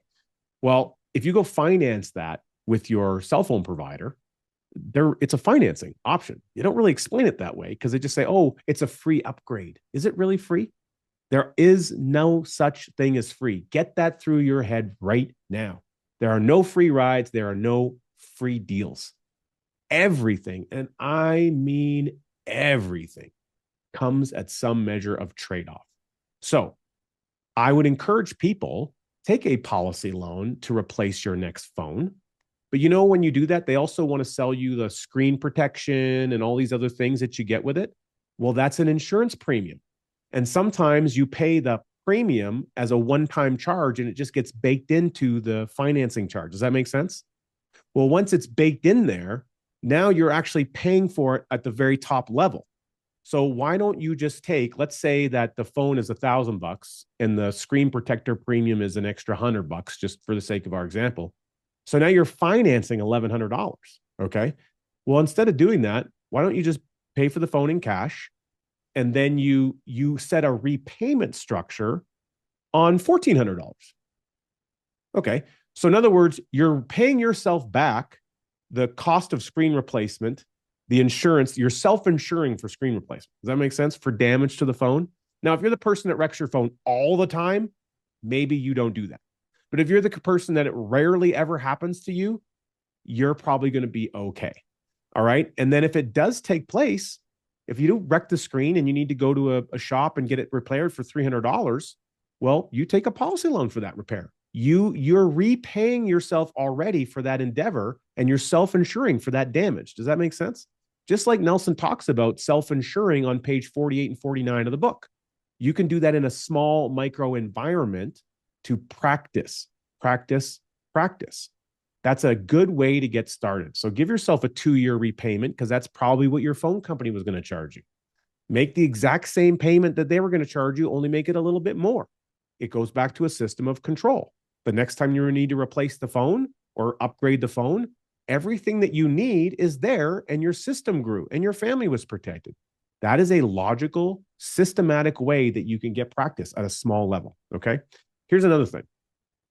Yes, term insurance is important for the functionality of what it can do for you. We like to say that we're hiring term insurance to do 3 jobs. Job number 1 is to give you the proper protection your family needs. Okay. You usually can't solve your protection need with whole life directly based on your budget. Okay. So we're going to augment protection with term insurance, which is less expensive. Great. That's job 1. Job number 2 is we're going to lock in your health today to create an environment for a future conversion option when you want to grow the system. Now, you might do that as you might have a term rider on a whole life policy, and you might have a separate standalone term policy as an example. So there's a couple of ways of doing it, depending on the structure. And then the third job is, depending on the scenario, we might be able to use that term to temporarily increase the amount of flexibility you can have with the policy as well. So there's a couple of options there.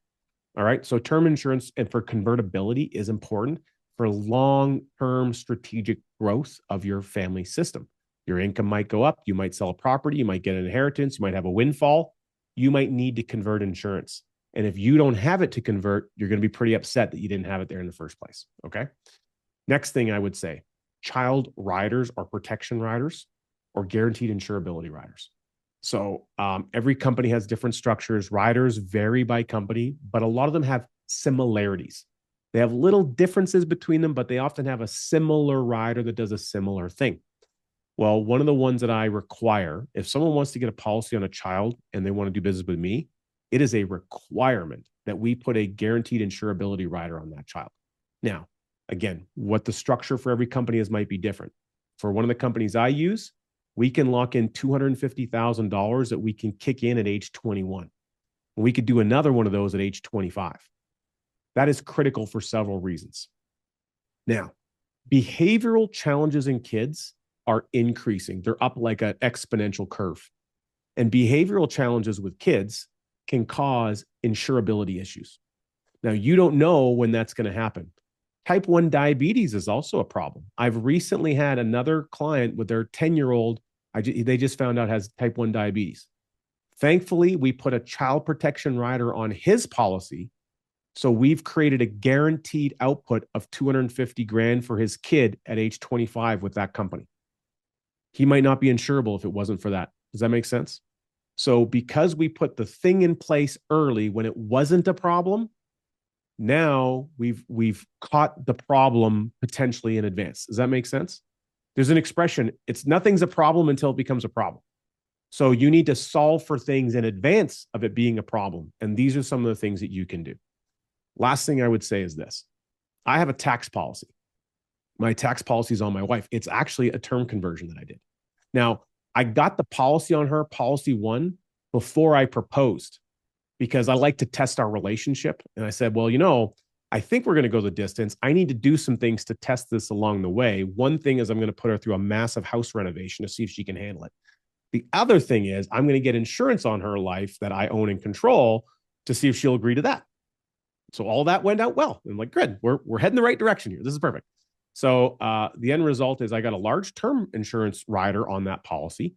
And I knew at some future point when I had more cash flow, my income was better, I would make sure I could convert that. It took me almost 8 years, maybe something like that. I think it was close to 8 years before I was able to do that conversion. So the original policy was like $235 a month. A good chunk of that was term insurance. The next policy was $35,000 a year with the conversion. Does it make sense? Okay. Now that policy I owned corporately because corporate structures in Canada are a little bit different. And that is my tax policy. So I've set my money, I get paid and I take percentages. I use a profit first model and I set money in different accounts. One of those is a tax account. Well, that tax account builds up for paying my taxes. Okay. Now, whether it's personal taxes or corporate taxes, doesn't really matter. I just allot it into a big giant tax account. Okay. Now, rather than taking that account and just sending it to the government and saying goodbye to it forever, I now apply that account to fund premiums.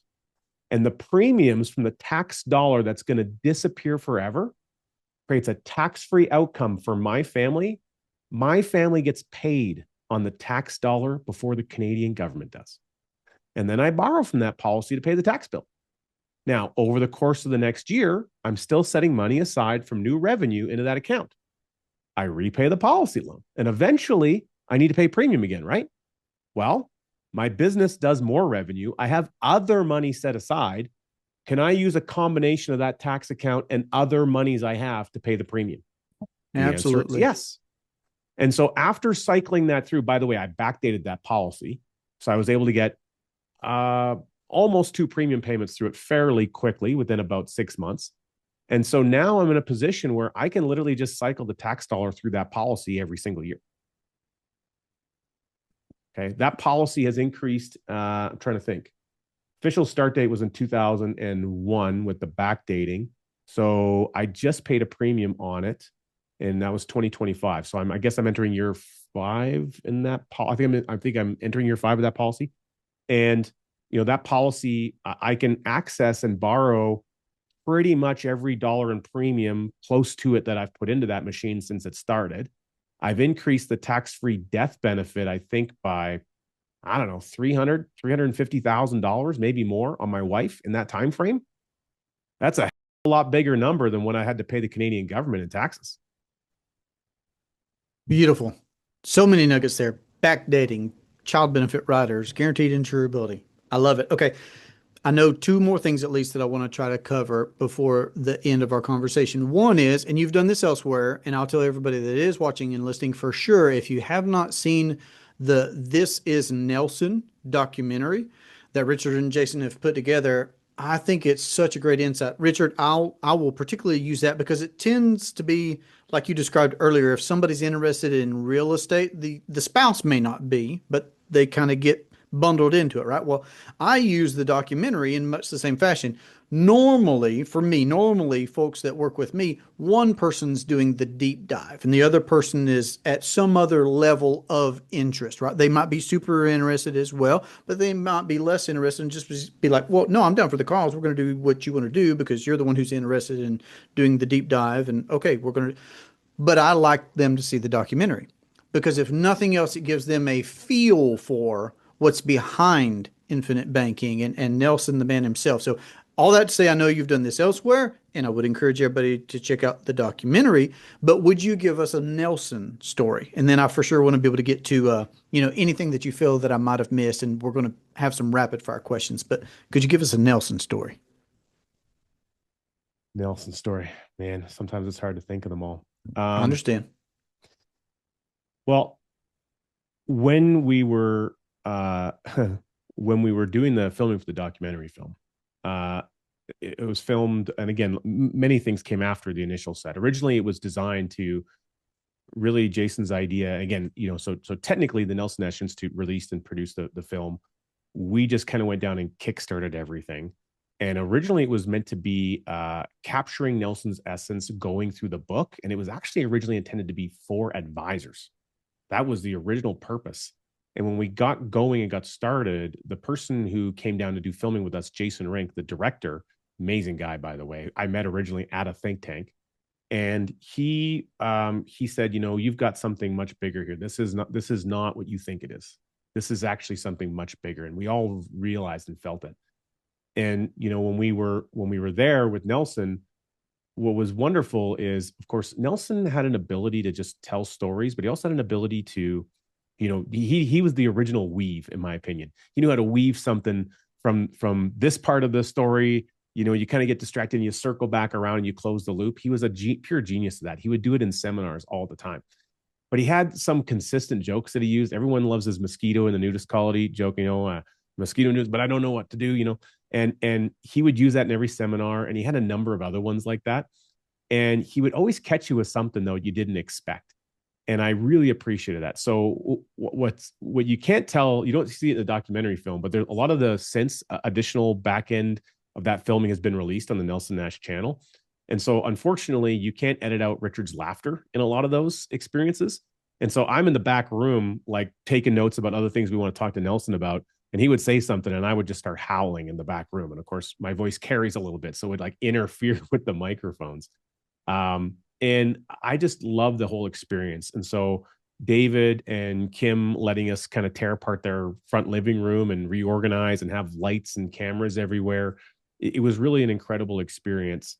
And there was a point in time where it got a little tense because who was going to own and control this film asset, and Nelson was a bit of an issue. And the reality is it needed to belong and stay with the Institute. And but there was also a lot of capital outlay involved in the situation. And so what ended up taking place is Nelson actually took the reins and he said, here's what we're going to do. We're doing something special here and we're going to make it happen. And he had a calling everybody out moment that happened kind of in the house around the situation. And it was both sobering, but also necessary for the project to kind of continue. And the reality is he didn't know what we were doing either until it started to happen. And then he realized what we were doing was something more important, if that makes sense, because he would always say, this is about the message, not about the man.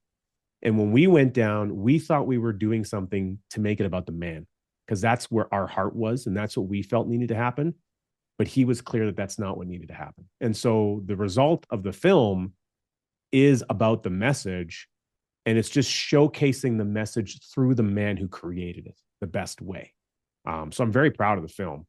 And one of the things I loved is in 2016, Jason had hosted Nelson in Kelowna, British Columbia, beautiful area in Kelowna. And Nelson, he liked to drive everywhere. And of course, at the time, he was trying to think, 2016, he would have been 80. He would have been like 85, roughly, still driving. Nelson had a lead foot. He liked to drive fast. And so him and Mary came up together. Mary often traveled with him. And they drove up. They went through a number of states, and they kind of came up and they drove through. And it was funny. In one of the videos that we have, he actually mentions driving through Chilliwack, which literally years later I ended up moving to, just totally coincidentally. And Chilliwack's really known for a corn area, a lot of big cornfields. And Nelson, he likes vegetation, forester. He's like, oh, beautiful areas coming through Chilliwack, he said, in the video. And driving through and coming to Kelowna, we did an advisor training event. And what was awesome about this event is that we brought another couple there. And this gentleman's name was Bob Shields, not Shield with a D, but just Shields with an L. And Bob was kind of like a version of Canadian Nelson. He was originally born in Scotland, came to Canada when he was like 19. And he wrote a book called You Don't Have to Die to Win. Now, the book is out of print because the publisher who released the last version had a bunch of edit issues with it. And Bob actually had to buy all the copies back. But Bob talked about creating your future operating line of credit. Same concept, same idea, using whole life insurance. And he was 1 or 2 years older than Nelson. And Bob came and attended this session, and he sat right beside me, and we engaged with Nelson. And he was there just to be a participant. And he was so excited and so amped up. And he says, you know what I'm going to do? I'm going to write another book. I'm inspired by Nelson. I'm going to write another book. It's going to be called Plant a Tree in honor of Nelson. You know, this guy was 87 at the time, and he was just lit up and excited being with Nelson. And to have Nelson and Mary and Bob and his wife together in the same room, sharing stories, having camaraderie, creating friendship, two individuals with similar mindsets, similar platform, similar vehicle of whole life insurance, self-financing things throughout life. It was just so incredible to be a part of the experience. It was a small room. There was only like 20, 24 people in the room. And we recorded those sessions. However, it was never meant to be released for anything. It was a single camera, no microphone set up, poor angles, people walking in front of the camera, Nelson turning to the side. No one was manning the camera because everyone was focused on Nelson. And Jason and I, we had an idea. We said, you know, we need to find a way to get this available for everybody. We have to find a way to get this up. So I spent the better part of a year working with a video editor and a team. And I said to Jason, I said, look, I want to make sure we can do this. However, it's going to be a ton of work. I have a couple of requirements. I said, number one, if we do this, we cannot promote a single advisor. We cannot promote our company on any of the videos in any way. There's only one thing we're allowed to promote, and that's Nelson's book. It's the only thing that can show up on screen as a recommendation to buy the book, nothing else.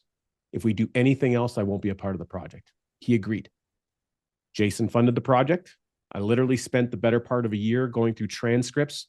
We tried getting AI to do it. We tried paying people to get the transcripts done.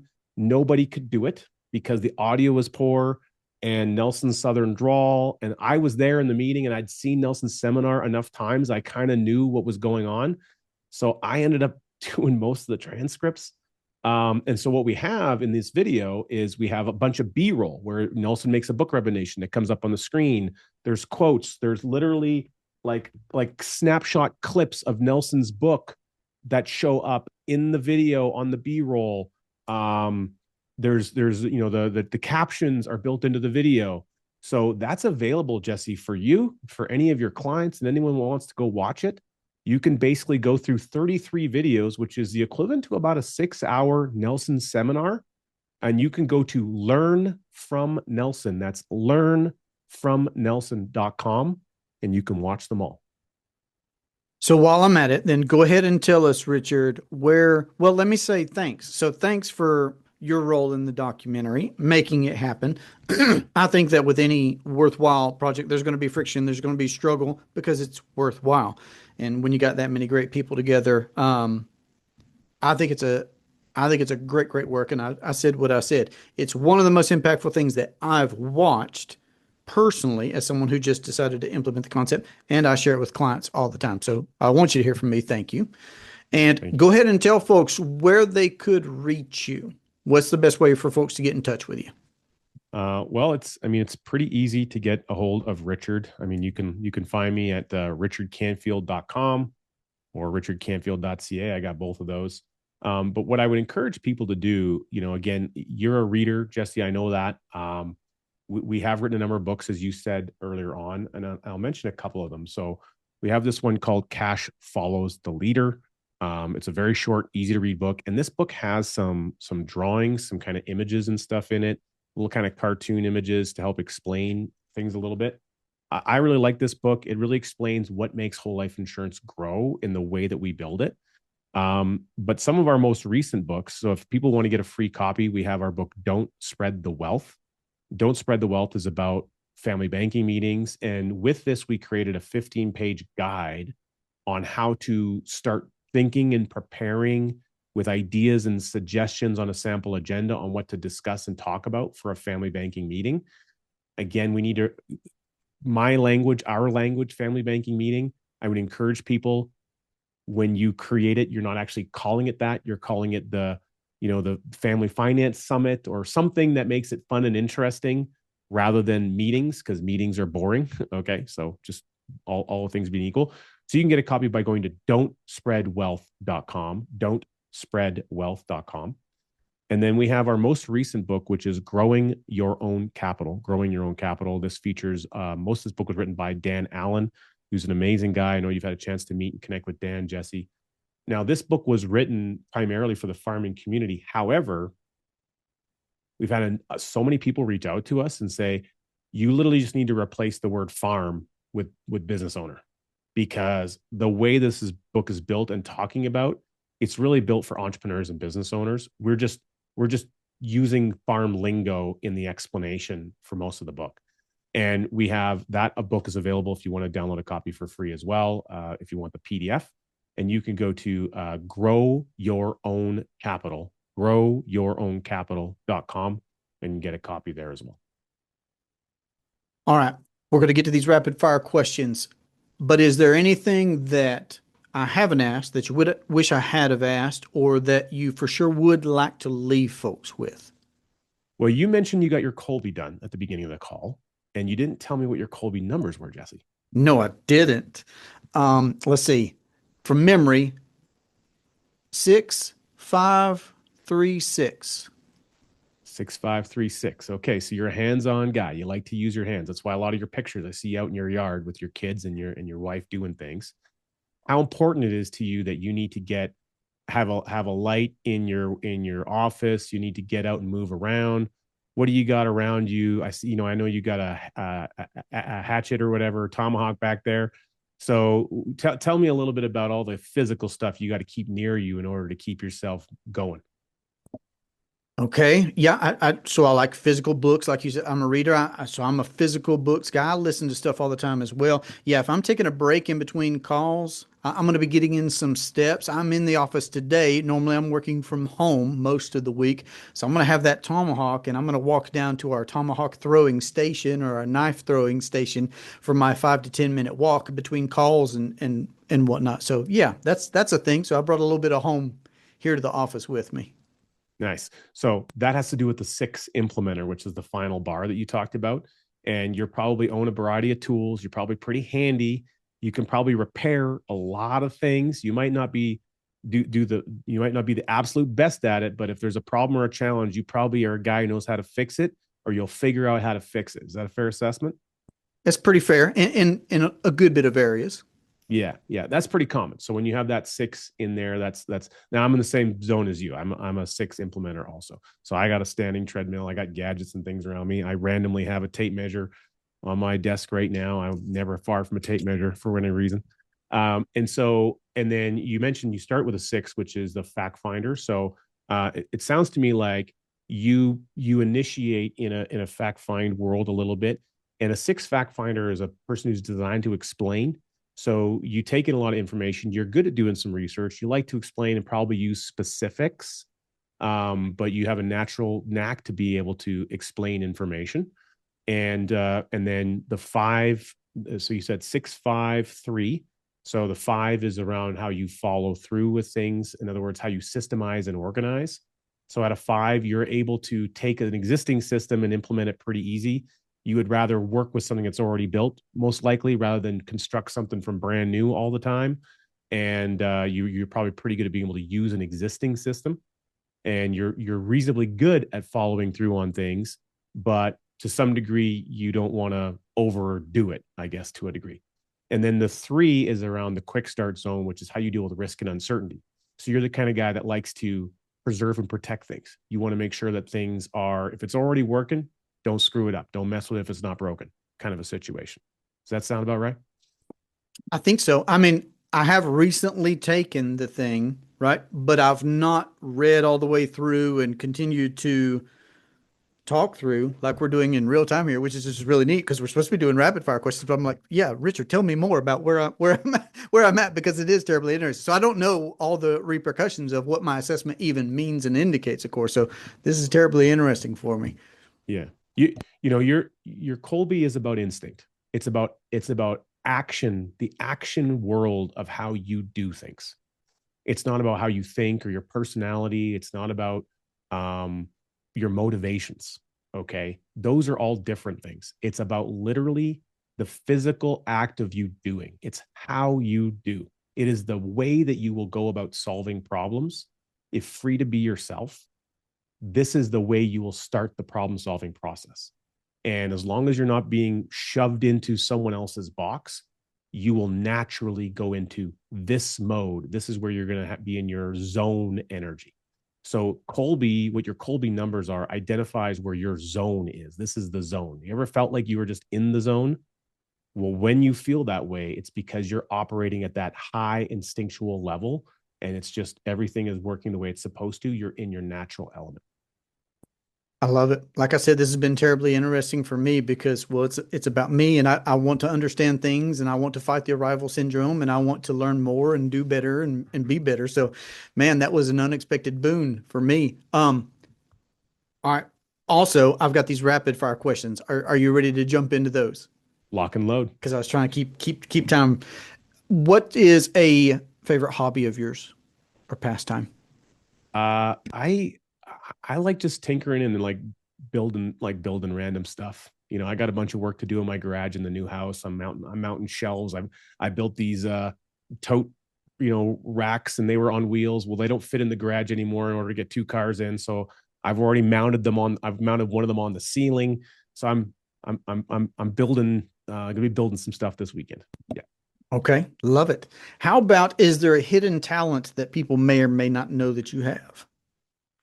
Hidden talent. That's interesting. Uh I don't know. I don't think I've ever really thought about a hidden talent. I don't think I'm very good at hiding things. If I think if I've got a talent, probably it just shows up. I didn't realize that I would be adept at like speaking or being, a front stage kind of person. I didn't know that when I was younger. And I think I came to that lesson through some of the personal development that I did. And the first opportunity to kind of showcase that would have been at an event in Vancouver I did called Train the Trainer with Peak Potentials. And that really opened me up to the opportunity that I could be that person and that was within me. I didn't know that was there until I was probably 21 years old. Gotcha. Yeah, it might not be a hidden talent, but public speaking, they say, is feared more than death. So for those of us willing to go to the front of a room, it is an interesting thing, especially if you're an introvert like I am.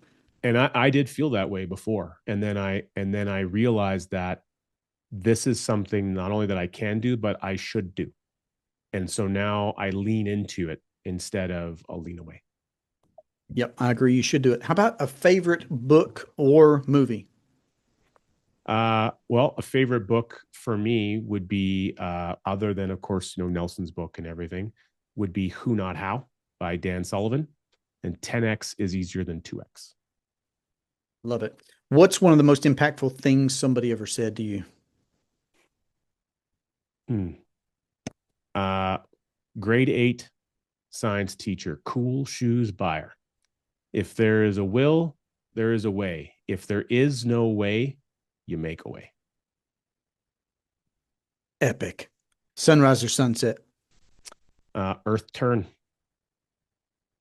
What? See, Nelson said that we all live in a world of lies, Jesse. There is no sunrise and there is no sunset. There's only Earth turn.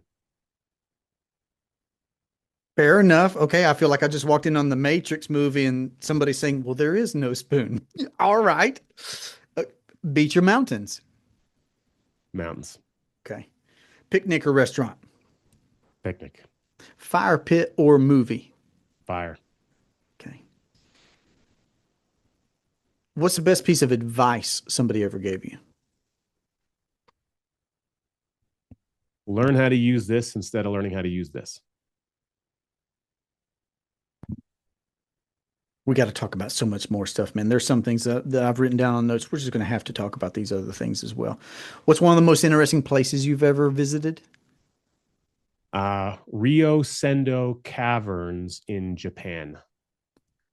It's home to some of the deepest underwater lakes in the world, I think. And they're crystal clear, and they have like these light strings that go down that you can see really far depth in these underwater lakes. And it's this cool cavern. Yeah, it was a really neat experience. I went there with my best friend who was teaching English in Japan and met his wife there. Incredible. What characteristic do you value most in someone else? Ambition. And this one's from my sons. I got it at the dinner table one night. Would you rather be able to breathe underwater or fly? Fly. Very cool. Richard, man, this has been an absolute pleasure. I've just pressed every ounce of our time, but I really, really appreciate you being here. Been looking forward to this conversation. Appreciate you very much, sir. Yeah, thanks for having me on, Jesse. Keep up the great work. Appreciate that. Fantastic. Well, that was an absolute pleasure for me to be able to host Richard on our interview series. Again, his contact information will be below in the show notes. Down in the show notes, there will also be that Nelson Nash documentary. It's my highest suggestion for the next thing that you watch. Of course, you can find me at durhamtalents.com. My hope is that you do live and leave a lasting legacy.